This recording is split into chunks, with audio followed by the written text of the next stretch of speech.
Additional director की नियुक्ति कर दी है और पूरी खबर अंकुर मिश्रा से समझ लेते हैं। अंकुर, बताइए और क्या डिटेल्स हैं आपके पास? जी, रिजर्व बैंक ऑफ इंडिया ने एक एडिशनल डायरेक्टर का अपॉइंटमेंट किया है बंधन बैंक में, और अरुण कुमार सिंह जो कि रिजर्व बैंक ऑफ इंडिया के फॉर्मर सीजीएम थे, वो बैंक के बोर्ड में अब आएंगे।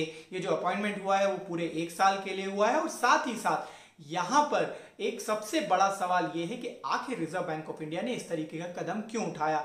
हमें जो सूत्रों से जानकारी मिली है उसके मुताबिक ये जो अपॉइंटमेंट है वो बोर्ड की ओवरसाइट बढ़ाने के लिए, और साथ ही साथ जो ऑर्डरली स्मूथ ट्रांजिशन प्रोसेस है उसको सहारा देने के लिए है। आपको हम याद दिला दें कि 9 जुलाई को चंद्रशेखर घोष जी का टर्म खत्म हो रहा है, और उसके पहले ही जो बैंक है उसने नए सीईओ की तलाश ऑलरेडी शुरू कर दी है, जो कि अभी करेंटली अंडरवे है।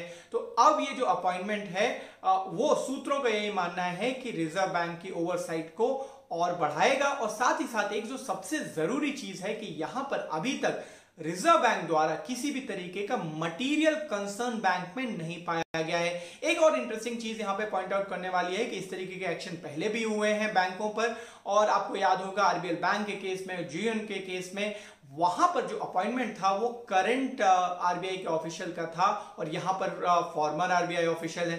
साथ ही साथ जो अपॉइंटमेंट था, जो पहला डायरेक्शन था, वो 1 साल के लिए यहां पर किया गया है। लेकिन आपको याद होगा आरबीएल बैंक के केस में वो 2 साल का अपॉइंटमेंट था।